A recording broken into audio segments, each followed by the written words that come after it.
Time to wake up. It's Saturday morning. Find some milk and cereal. Grab a bowl and spoon. No, a bigger spoon. Head to the living room and take a seat on the floor while Joseph and Chris present to you Saturday Morning Cartoon!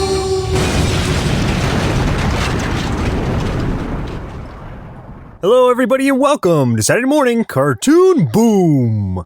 This is a show where we wake up with the Saturday morning sun, pop down on the living room floor with a big bowl of sugary cereal, and watch all your favorite cartoons, both old and new. I'm Joseph. And I'm a teenage girl from the future possessing the body of Chris. I wish you were.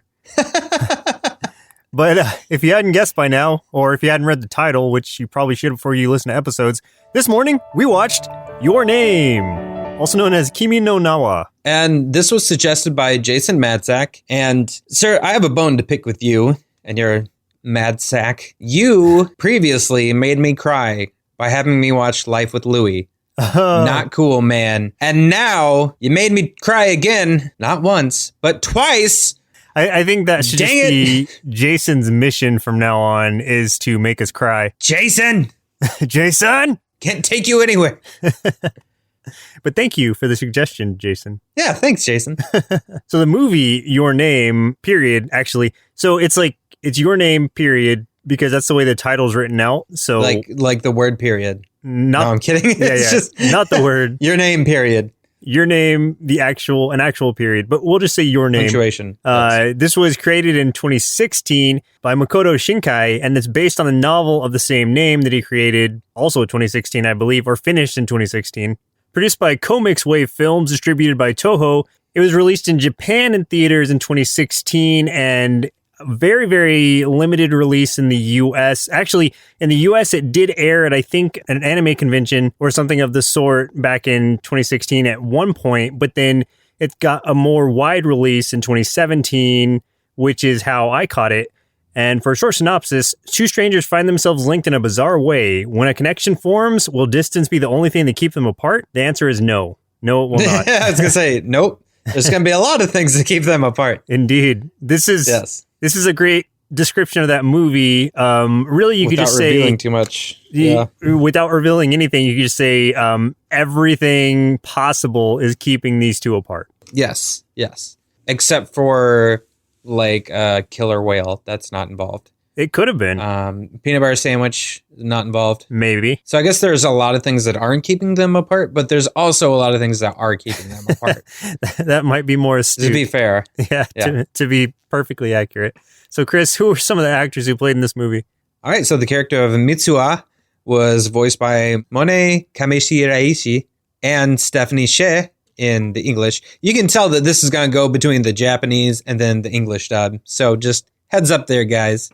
The voice of Taki, provided by Ryunosuke Kamiki and Michael Centurnaklaus. The character Miss Okudera was voiced by Masami Nagasawa and Laura Post. The grandmother was voiced by Estuko Ichihara and Glynis Ellis. Mitsuha's little sister, Yotsua, was voiced by Kanon Tani and Katie Harvey. Voice of Teshi was voiced by Ryo Narita and Kyle Herbert. The voice of Sayaka was Ayo Yuki, who was actually a character from the anime Erased that we watched previously. She was the voice of Kayo Hinazuki, the main girl. Yeah. And then in English, she was voiced by Cassandra Morris. Tsukasa was voiced by Nobunaga Shimazaki and Ben Pronsky. And then the voice of Shinta was voiced by Kaito Ishikawa and Ray Chase. That was probably the easiest name on there, Ray Chase. My mouth hurts, guys. It hurts saying all these names. I'm not built for this. For anyone who isn't aware, I guess, to start this out, this was an anime film, so that's why we're going to be... We both happen to watch it subtitled, but there is also a dubbed version now, which I hear is very faithfully done by Funimation. Yes. Yeah, I've listened to a couple people review the dubbed version, because like Joseph said, neither of us watched the dub.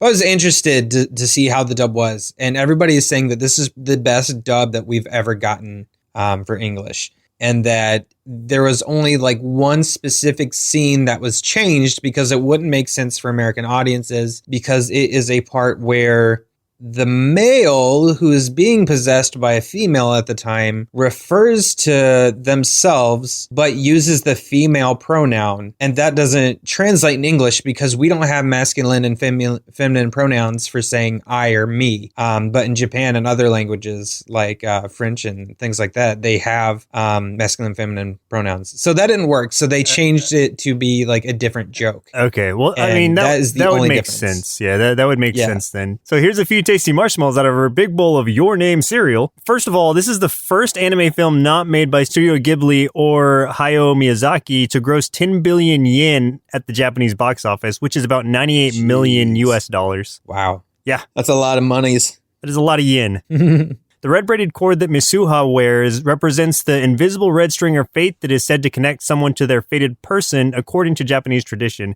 So that's something you might not...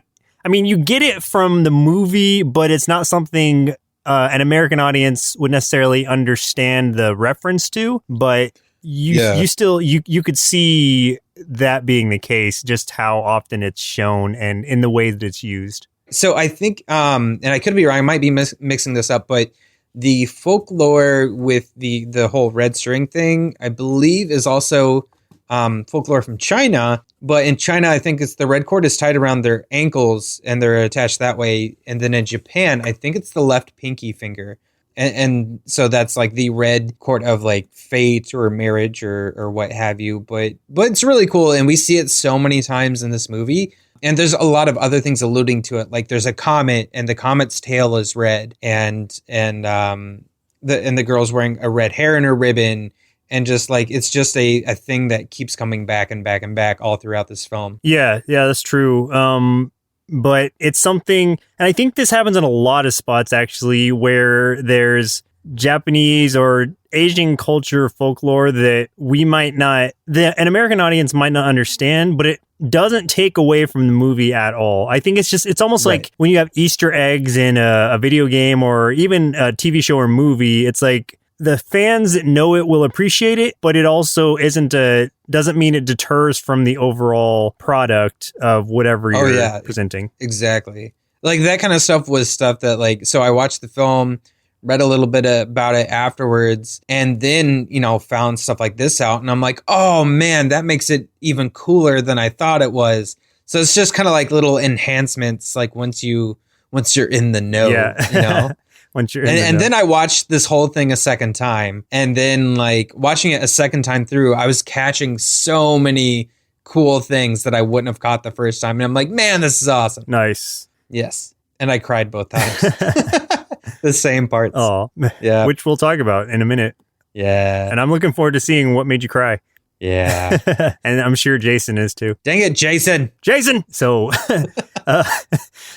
Mitsuha, her name means 3 leaves and follows a family trait. Her grandmother, Hitoha, is 1 leaf. Her mother, Futaba, is 2 leaves. And her little sister, Yotsuha, is 4 leaves. So, that's cool. That's kind of an interesting fact. I don't know that it has relevance to the narrative of the film at all, but it's still a neat little fact, little tidbit. Yeah, it's kind of cute. Yep. 2 Nintendo video game platforms can be seen in the room in which Mitsuha and her friends plan their actions late in the film. A Famicom, known in the West as a Nintendo Entertainment System, of course, and an orange GameCube.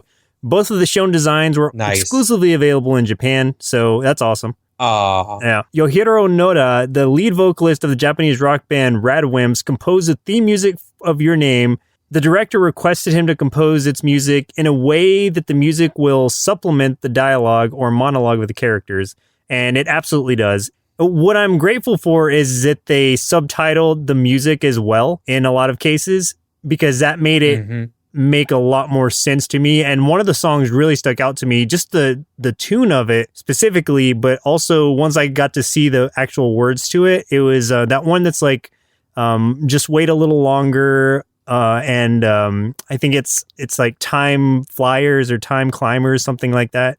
Yeah. And that was just such a beautiful song. You know what? Like the soundtrack of this was fantastic. Oh yeah, overall. And I know that I think it's the main theme. I'm not sure, but so the main theme, I think there is a music video for it, and on YouTube it already has like over 100 million views. Wow. Which is a ridiculous amount for YouTube. Like that's insane. That's awesome. Yeah. So I mean, this is basically this film is a big deal, especially for Japan, but it's not just Japan. It is now becoming a huge deal here too, which is awesome. Yeah, it's one of those things that I'll talk about this in a second too, but it's one of those things that like completely was under my radar, and then I started seeing it everywhere, like people talking about it, not necessarily advertisements, but just social media erupted with it. And it just kind of coincided with when Jason had suggested it to us. So we decided to check it out. Yeah. Like, I think it was only like a week or two ago, I saw a lot of people I follow on social media. All of a sudden, this was all they're talking about. Like, it was everywhere. And I was just like, oh my gosh. And we got his request around that period. And we're like, okay, we got to do it. We have to see what this is about because everyone is talking about this. See what all the hubbub is about. And it was totally worth it. I'm really glad that we jumped into this. So we might as well just jump into it now and start talking about the movie. And let me say this firsthand, this is not going to be spoiler free because these shows never are. But this is one of those movies where if you haven't seen it, you owe it to yourself to go see it. Not that I would ever say don't listen to this podcast, but I'm going to say right now, you owe it to yourself to go see this movie if you really have any intention of seeing it before you hear what all the going-ons about it. Yeah, I agree. You need to see this before we ruin it for you. Yeah, exactly. Go watch it, then come back and listen to this. You'll enjoy this episode a lot more after you've seen it. Exactly. So, because then you'll be like, oh my God, yes, what they're saying is great. Right. Because they're always right. And I'll be like, yeah, dude, I mean. Of course. Of course. But yeah, that's our little upfront warning. And you've been warned. You've been warned, just so nobody can be sad about this. And I'm going to say it again. Go see it before you listen to this. Yes. And spoilers. Now we're going to go ahead and get started in 5, 4, 3, 2, and 1. And let's go. Spoilers. That's my siren. Spoiler alarm. Spoilers. Jason. Dang it. All right. So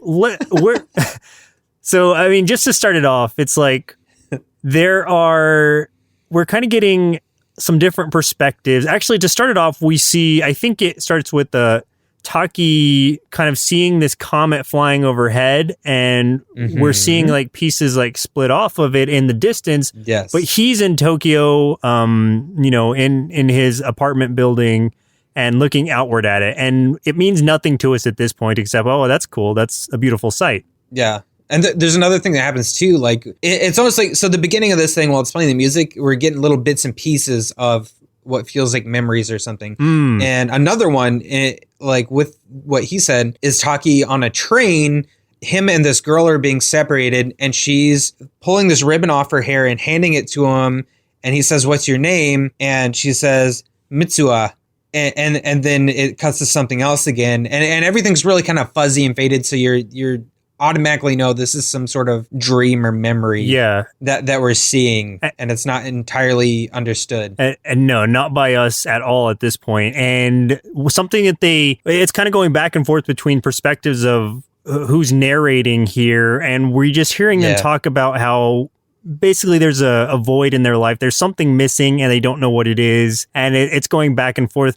It starts very much like I would almost say like a romance film, to where it's like, there's something missing in my life, blah, blah, blah, blah, blah.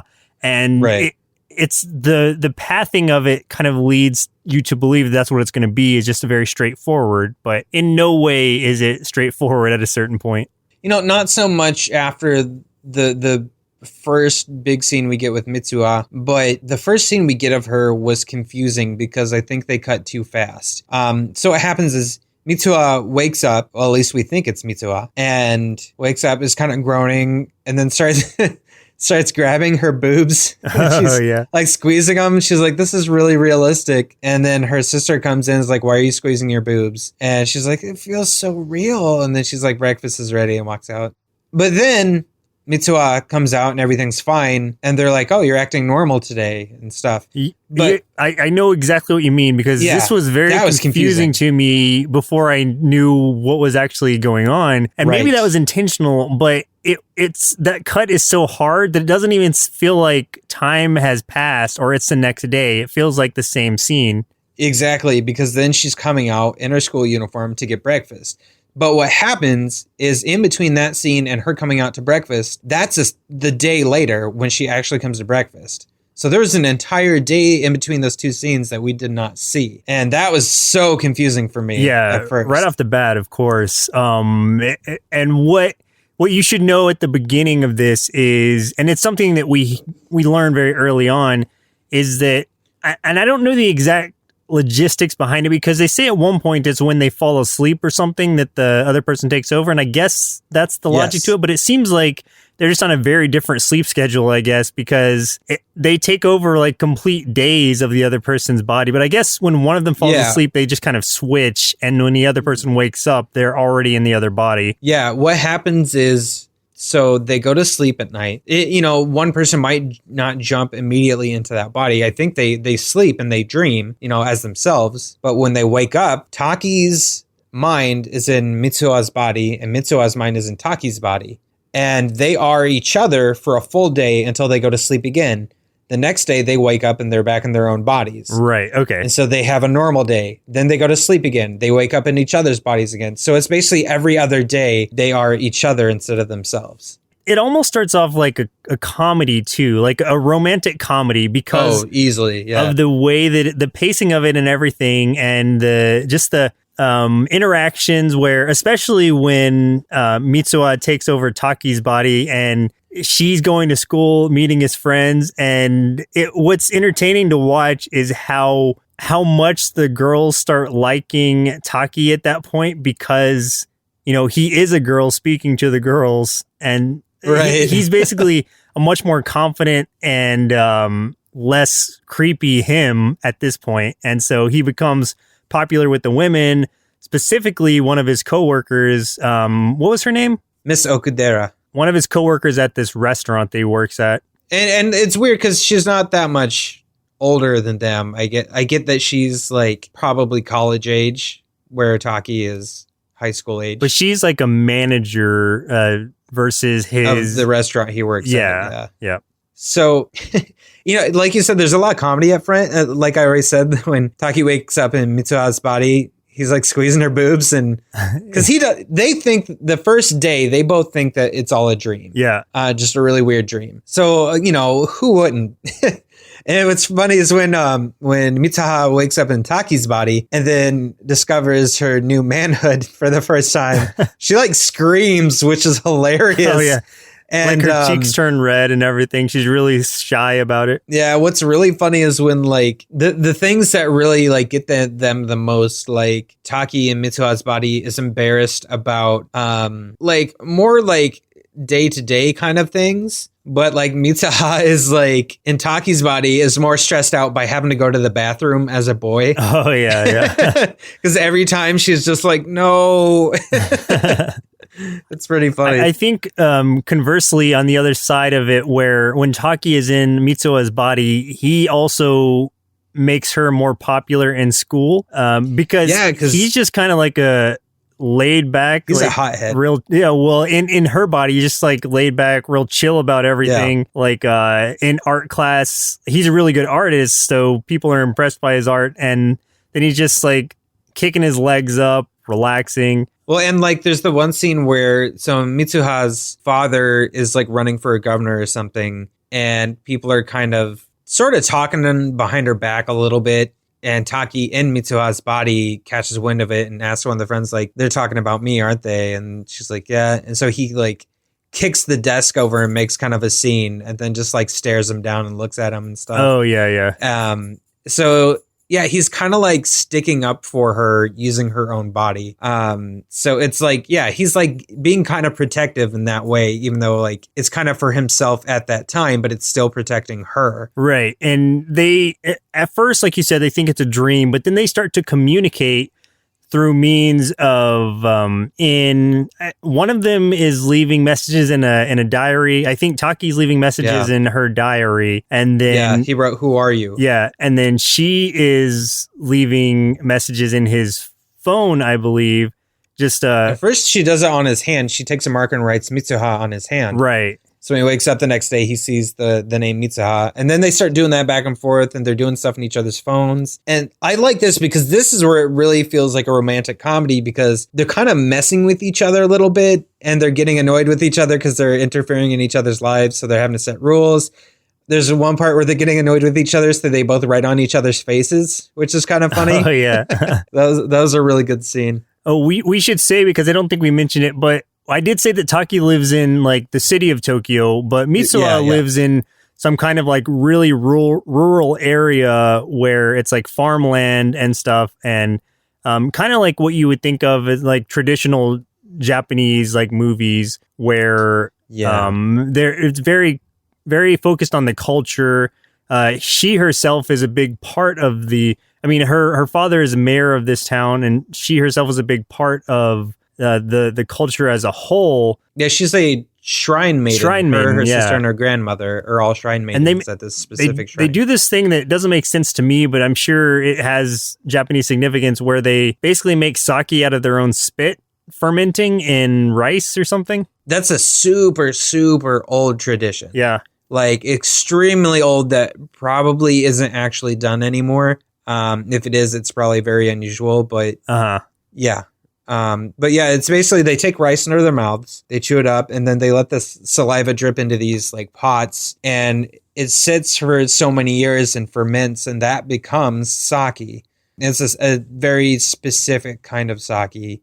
In addition to that, they also make these braided cords that wrap around trees and things like that. They're often seen braiding cords and doing stuff like that. Oh yeah, she, her grandmother, and her little sister. Yes. That sake has significance, though, that comes into play later. You know, there's a lot of stuff, and like I said, watching this a second time helped me, because there are so many things that happen towards the beginning of this film that all get called back later, and even things that don't seem significant at all in the beginning become very significant later. Like there's even a scene where I think it's the first time we see Taki in Mitsuha's body at school. This teacher is talking about, is doing language and is writing words on the board, and is writing the word for twilight, and starts talking about twilight and says, this is the period between day and night, but isn't either, and you might encounter something more supernatural during that time period, which just sounds like a throwaway, this is them in school lesson, but that is a huge thing later.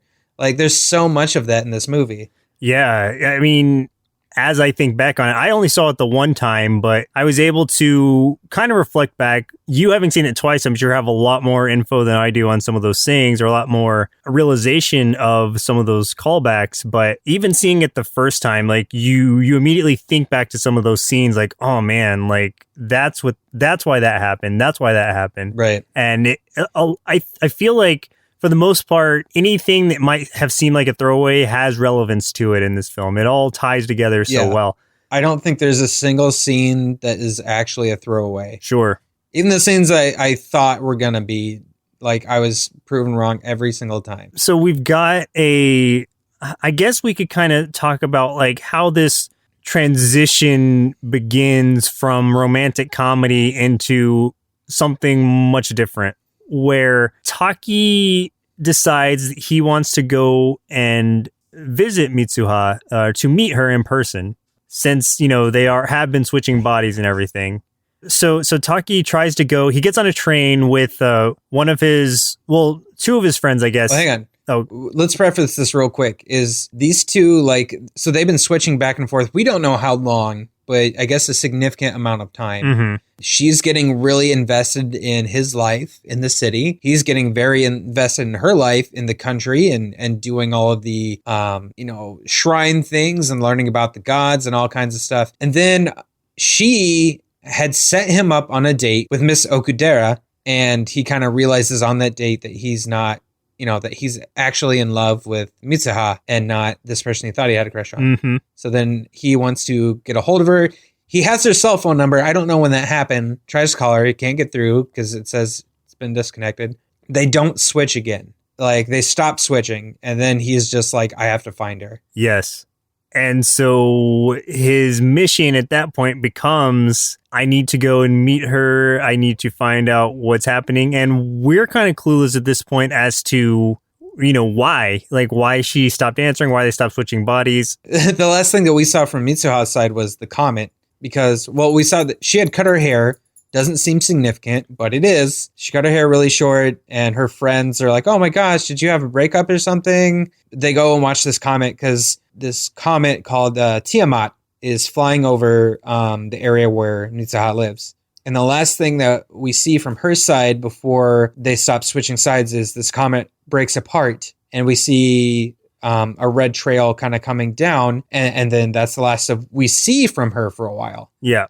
And then it's just Taki for quite a while in this movie. Yeah, Taki and friends go to visit. They don't know exactly. Well, first, I guess, before they even go anywhere, he starts drawing out from memory, like all of these places he's seen and these areas he's visited as Mitsuha, because I guess it never really came up, or maybe something to point out is, since this is like these body changes are almost like dreams themselves, after they wake up, they kind of start forgetting a little bit of actually what's happened, as you do in a dream. They become kind of foggy. So he doesn't remember the name of the town or anything that she lives in, if he ever even heard it. So he's trying to just sketch out all these scenes that he does remember so that he can kind of trace his way back there.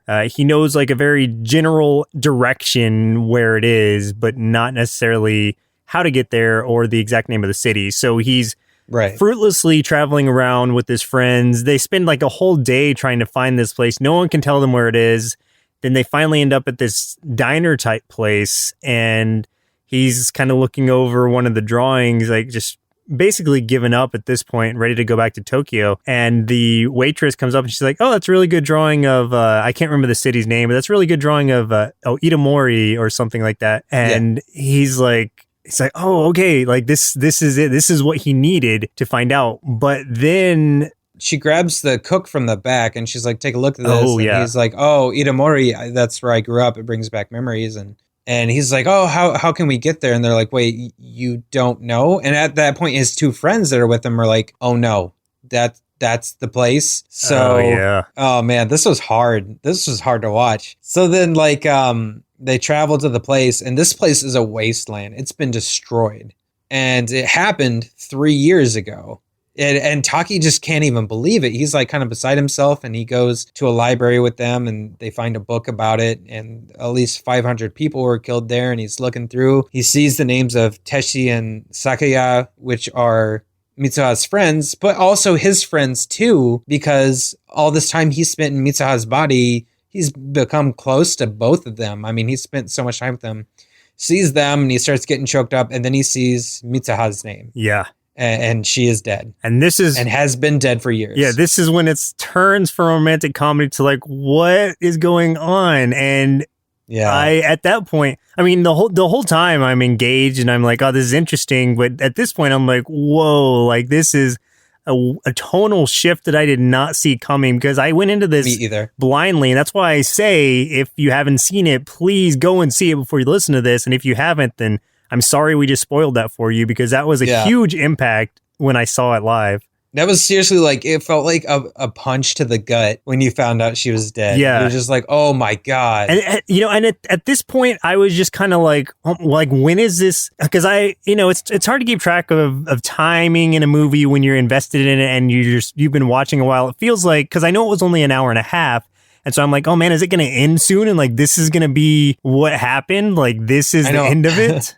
Yeah, I was dreading the end. Yeah. Like so much. I was like, please don't let this be the end. Yeah, because there's so many moments that it leads up to it. Like, oh my God, this is where it's going to cut off. Like, that's it. It's going to be unresolved, and I'm going to be really sad for a while. Yeah. I honestly thought this was going to be the end of it, but there was so much more left. Yeah, truly. Thankfully. So to explain what happens next, at one point when Taki was in Mitsuha's body, Mitsuha's grandmother brought Mitsuha and with Taki inside, and the little sister to walked through all these mountains and to this cave that they call the underworld, and it is like a sacred kind of place, and it's basically a place of offering to the gods. And they say that you can visit the underworld, but to leave the underworld you have to leave something precious to you behind. So what they brought was the sake that Mitsuha and her sister had made, the rice sake, the 2 jars, and basically she said that this is half of you, because it was made with their work and their saliva and stuff. This is half of them. So they left them in the cave when they left. So Taki, in his own body, is thinking about this, and he ditches his friends in the middle of the night. He goes out to this place by himself. He's tracking through all the mountains, finding his way back to that cave. He goes to the underworld, inside the cave, and he sees that the sake jars are still there and just gets this wild idea. So he takes the sake that was Mitsuha's and takes a drink of it, and he kind of falls backwards, and we see this crazy, animation, like him falling through like water and space, and we see the red ribbon coming off of him, and it turns into the comet, and that turns into like this whole montage of we're seeing Mitsuha's life literally from birth, from like conception. We're seeing her embryo split and become a baby and be born, and the umbilical cord cut, and her growing up, and you're seeing what happened to her mother, why her mother's not around, and why the father left, all the way up until her death. We see everything. And then Taki wakes up in Mitsuha's body, and we know it's the day that the comet is going to strike because her hair is short. I mean, seeing it like that, you see, like you said, the red string connection, tying that scene back into the overall story as well. And then I can't remember from here, is this when, okay, so she wakes up in his body as well in the shrine, right? I don't think, is this at this point that happens? So what happens is Taki in Mitsuha's body knows, okay, well, at first it's like, oh, she's still alive. And then he's like, no, this is the day the comet hits. So then he is going around grabbing his friends, telling everyone we have to evacuate this town, trying to convince everyone what's happening, and then finds out a tidbit from Sakuya, which is like a beautiful little tidbit and made me happy and sad at the same time, that Mitsuha, the day before the comet hits, went to Tokyo to find Taki. Oh, yes. And this is where it ties it back to that first scene that we see. The very beginning. Yeah. But the problem is this was 3 years ago for Taki. So Taki had not experienced the switching yet where Mitsuha has. So she goes trying to find him. He's 3 years younger and doesn't recognize her. She's super upset. He kind of gives her this look, and they have this sort of realization, but they're on this train and the doors open. These guys are kind of pushing, and she gets away from him, but she throws him the ribbon and says her name. Yes. And he's had that ribbon through the entire movie. He's had this ribbon tied around his wrist, and he doesn't remember who gave it to him. When Mitsuha comes back to her town, she cuts her hair, and when her friends are like, oh, did you have a breakup or something? That's what it was because she was heartbroken because she found Taki and Taki didn't recognize her. Yes. So it all ties together and it makes sense. Yeah. And it's seeing it from Taki's perspective where it's like, wow, this is just a weird girl like coming up to me, because 3 years before he had no idea who she was, and it made that scene completely make sense from the beginning. So it's tying it together. While in Mitsuha's body, he also is speaking with the grandmother too, who relays the information to him that this body switching kind of thing is something that has run in her family to some degree. Yes. So the grandma knew it wasn't Mitsuha in Mitsuha's body. It's happened to Mitsuha's mother. It happened to the grandmother also. Right. Which is cool. So she kind of understood and was able to give a little bit of words of wisdom and stuff, which is neat. The other thing that I really appreciated is when Taki got this revelation from Sakuya that Mitsuha went to look for him. He then knew because he was in love with Mitsuha. He didn't know Mitsuha was also in love with him. And this showed him that she was also in love with him. And then that's when something happens and he has this revelation of getting back to the underworld, that cave. Starts heading there. And then that's where Mitsuha wakes up in Taki's body there at the cave. And this whole time, the comet is kind of looming over in Mitsuha's side of it. Well, in Taki and Mitsuha's body side of it. And it's just it's a ticking time bomb that we know is there. She knows it's there. And it's just like out from, we don't really have a good kind of notification of what time it is. We know this is going to happen around 7:30 or something like that. But we don't know what time it is as these scenes are happening. So we're just kind of on edge, like, oh, hurry up, like speed up. This is gonna hit. The whole time I'm like, oh, you don't have time. You don't have time to go there, man. You got to get out of there. Wasting time. Like, get her body to a safe distance. Yes. And the one thing that was great was Taki knew from history what part of the town would not get destroyed. So he's having everyone go to the school because the school was not hit. They come up with this plan with Sakaya and Teshi to basically hijack the emergency broadcast system in the area. Oh, to shut off the electricity also. Yeah, he has Teshi blow up the power plant, which shuts off the electricity. And then the secondary generators come on, which gives the school, basically, I guess it gives the school precedence. And then Sakaya at the school can make the broadcast all throughout the town to get everybody to rally to the school or else they were going to die. Oh, another thing that really tied back, and it wasn't a throwaway scene, was when Teshi was speaking with his father and he was telling him something about, I can't remember what the conversation was, but he was telling him something about you should be, focusing on the learning how to make explosives because that's part of his job at whatever kind of construction is going on. So it didn't make sense at the time. That I thought it was just another throwaway scene, but then when this happened, I was like, oh, okay, that I get it. Yep. Beautiful. Yeah. Everything ties together. It's crazy. So as everyone's kind of evacuating stuff, Taki and Mitsuha's body rides a bike, crashes the bike, gets all banged up, and runs to the area where the underworld is. It's like this mountaintop with kind of a crater inside of it. Yeah. And then Mitsuha in Taki's body comes to the outside of it, and they're yelling each other's names because they sense their presence and they can hear each other. They're running around kind of the circumference of this mountaintop. They feel each other. They can kind of hear each other a little bit, but that's when the twilight hits into play. And then it switches them back to their own bodies, and they are standing face to face in front of each other. And I cried. Yeah, that's Mitsuha's bawling and like hugging him, and I lost it, dude. I lost it so hard. I'm starting to cry now just talking about it. My eyes are tearing up. This sucks. It's dang it, Jason. Jason, it's so beautiful though, just seeing this really as it's happening. And it's kind of, because still, like, you're unsure of exactly how this is going to end. Like, this could be just a brief encounter that they have, and that's what it seems like it was at this time. But even they knew this, so they're like, okay, well, let's write each other's names on our hands so that we don't forget each other, because and Taki gives the ribbon back to her too that he's held on for 3 years. He says, I've saved it for 3 years. He's like, you goofball, I wouldn't have recognized you 3 years before this started happening. Like, why did you come back? And she's like, I didn't know that we were split apart by time. And they're still kind of joking with each other a little bit, like, almost like flirtatiously, where she puts it in her hair. I was accusing him of touching her boobs and stuff. Yeah.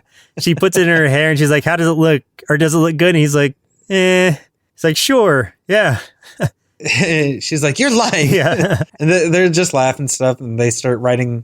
Well, we think Taki writes his name on Mitsuha's hand, and Mitsuha's about to write her name on his hand. She just gets makes a line, and then disappears. And then it disappears. The pin drops to the ground. You're just like, no. Yeah, that was another punch to the gut. I was like, no, don't you dare. Yeah. I was like, don't you dare make it end here.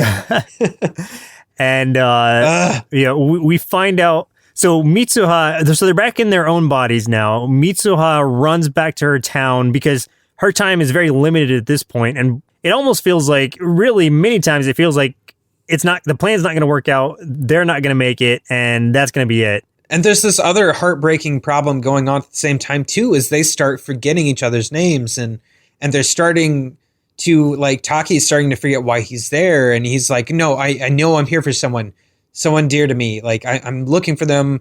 why can't I remember them? And it took me a while to figure out why they were forgetting each other. And then I figured it out. And it is because Taki had been switching places with the version of a Mitsuha that died. But because of what happened, they created another timeline. And Mitsuha, who is now, I don't want to spoil it, but events are not playing out the way they originally did. This is a different Mitsuha now, because this is a Mitsuha that's going to surpass what the length of time she surpassed last time. So she has not been switching places with that Taki. So it's like basically an alternate timeline, and they're kind of split between it. So now they don't remember each other. Yeah, now it does feel... And it gives me a headache thinking about. Now it does feel a lot like a dream, and those type of dreams, it might be very vivid, but you start to forget it as you wake up. And this is what's happening, is it's fading and fading. Their names are fading from each other's memories. Obviously, Mitsuha was only able to draw that line on Taki's hand, so he can't make any sense of it, like whose name it is or anything like that. And then we get to see Mitsuha's hand. The worst part. She looks at it, and all it says on it is "I love you," and then it's like, oh my god, damn it, Jason, Jason. And so it's crunch time right now. Like, things are not looking great on Mitsuha's end. It's like history is going to repeat itself. It almost is a feeling like, well, this is fated to happen, so it's going to happen regardless. Because she's talking to her father, who's very stubborn about this, and is like, I'm not, for the longest time, and we don't even get to see him actually agree to this. He's just like, I'm not going to evacuate the town. I'm not going to make everybody go up to the school on your word. Like, you're crazy. Yeah. Someone would have said something by now if that were the case. Because at one point he found out that the school had been, broadcast system had been hijacked. Because he was at town hall and it wasn't coming from them. Right. So he's trying to stop everyone from running and taking shelter. And then Mitsuha is running back to him, trying to convince him, no, he's doing the wrong thing. They need to take shelter now. And then it cuts back to Taki 5 years in the future, and we don't know what happened to her. And I'm like, no, Jason! Because it really feels like right there, like, oh, well, it just happened again. Like, that's it.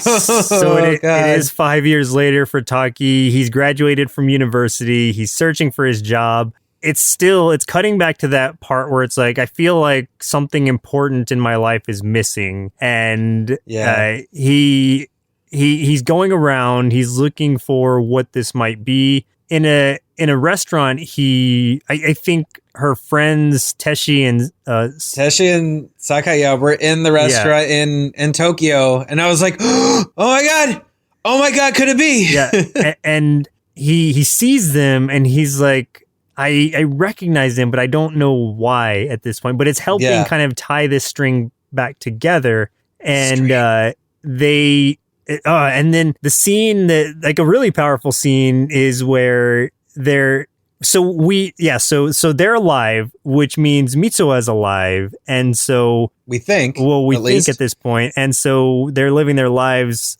Taki is on a train going back to his house, and as this train is passing the parallel train to it, like Mitsuha is on that train, and they both kind of glance over and see each other. But it's one of those things where it's like, it's not an immediate, like, oh, I know exactly who this is. It's like, I feel like this is what's missing. Yeah, it was like instant recognition, but they don't know why. But both of them were wide-eyed, alert. They were like, immediately got off those trains, and they're like, I have to find them. Right. Like, each of them is desperate to find the other. And this part started making me cry, because I was like, it's so close but so far every time, because even after they see each other, like, it still starts to fade. Like, it's fading every single second. And they come to a point where, like, Taki's at the top of this staircase and Mitsuha's at the bottom. They're the only people there, and you feel like it's going to be like, this is it. Like, this is where they're going to see each other and just run into each other's arms. And they just start like, they're basically like, well, I don't remember even why I'm here.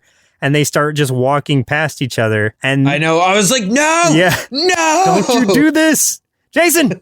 And then so So they see each other. Oh, so they do pass each other, and then I think it's Taki who first turns around. Thank God. Yes. Taki turns around and says, I just have to ask you, have we met before? And Mitsuha turns around and she's bawling her eyes out. Yeah. And she says, I was going to say the same thing. And then Taki's bawling his eyes out. And then he says, oh, no, they both at the same time say, what was your name? Yeah. And that's the end of the movie. And I was like, oh my God. And I was a mess. I was crying so much. I'm getting chills just thinking about it because of how it made me feel when I saw it. Yeah, I cried a lot. It was like an emotional roller coaster for real. It really was. It went from romantic comedy to just like drama almost to what felt like it was going to be a really sad movie in the end. But there's so many heartbreaking and bittersweet and beautiful moments all wrapped up in this movie. And like you said, it was a roller coaster because you were constantly hitting the highs and super desperate lows watching this thing. I mean, over and over and over. It was just like you're so emotionally drained by the end of the movie. It was nonstop. Well, Chris, looks like it's about time we drink some of that sweet, sweet spit sake lovingly made by our inner kids so we can bring them to the present to review Your Name.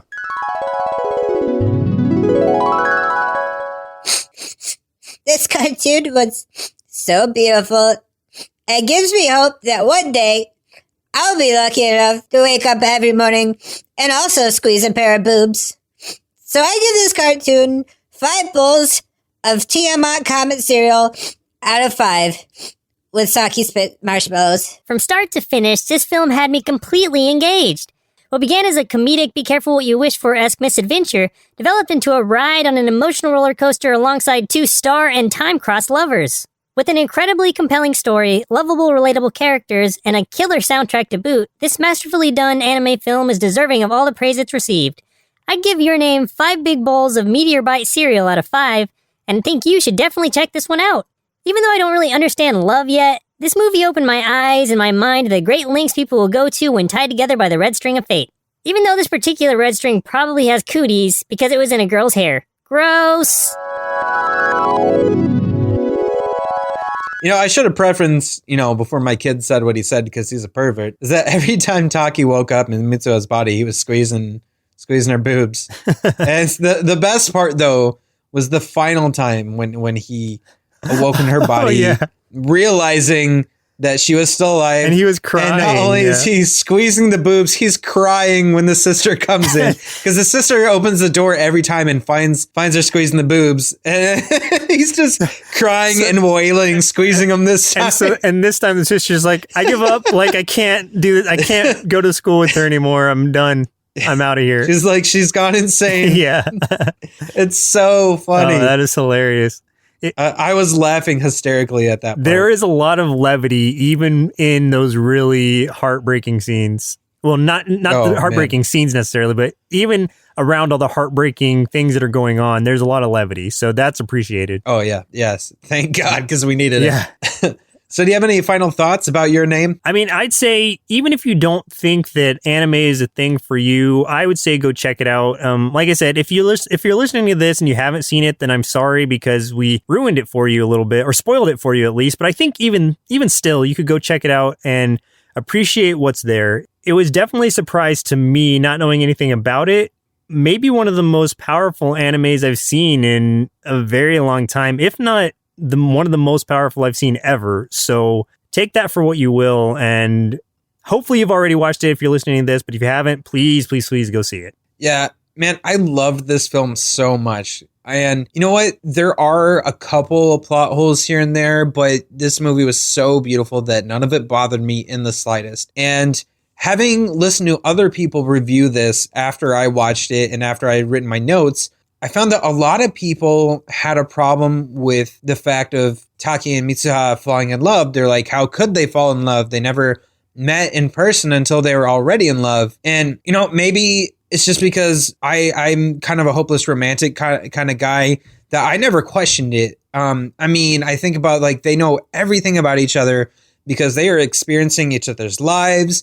each other's families, their friends, and even each other's bodies. Plus, I mean, they're constantly writing to each other every day. They're affecting each other's lives, developing passion for wanting to see each other succeed or trying to protect each other. So to me, this felt extremely organic. Like this was like the ultimate love story, and it will probably remain one of my favorite, not just animes, but films for a very long time. Yeah, my counter to those comments would be the way that I was looking at it. I don't see how they couldn't have fallen in love. Exactly. I with everything you just said, it's just like how, if you see this and you still feel that way, then I kind of feel like you're missing the point, but that's me being pretty judgmental. So I'm not going to say that for sure, but the way that you and I felt about it, I think we're on the same wavelength here.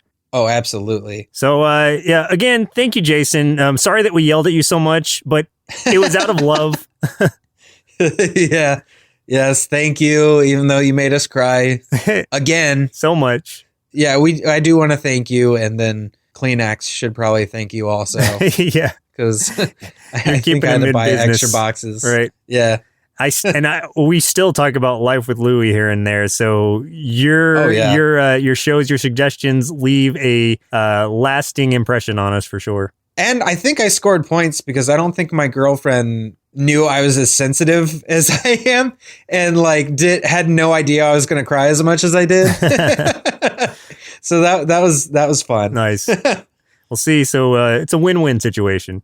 Yeah. So thank you, Jason. Yes, thank you. Madsack. Well, listeners, looks like our milk supply is now run dry, so it's time for us to say goodbye. Next week, we'll be watching Over the Garden Wall, suggested via Twitter by Doc @BassettNelson. Nice. I actually have read a couple issues of that comic, so I'm really curious to see how the show is. I have never heard of it. Oh, the comic's great, so I'm hoping the show holds up. I did not know it was a comic. Yeah. Cool. Mm-hmm. So I like comics. So cool. So thank you, Doc. Thanks, Doc. All right. And once again, I'm Joseph. And I'm Chris, back to my original body. Oh, yeah, right. And we'll see you next Saturday. Jason. Presented by Nerdsloth. A place for lazy nerds. If you like what you heard, consider donating at patreon.com/nerdsloth so we can continue bringing you quality shows. Be sure to also leave us a review and share your favorite episodes and clips on social media. If you're looking for more content, visit us at nerdsloth.com.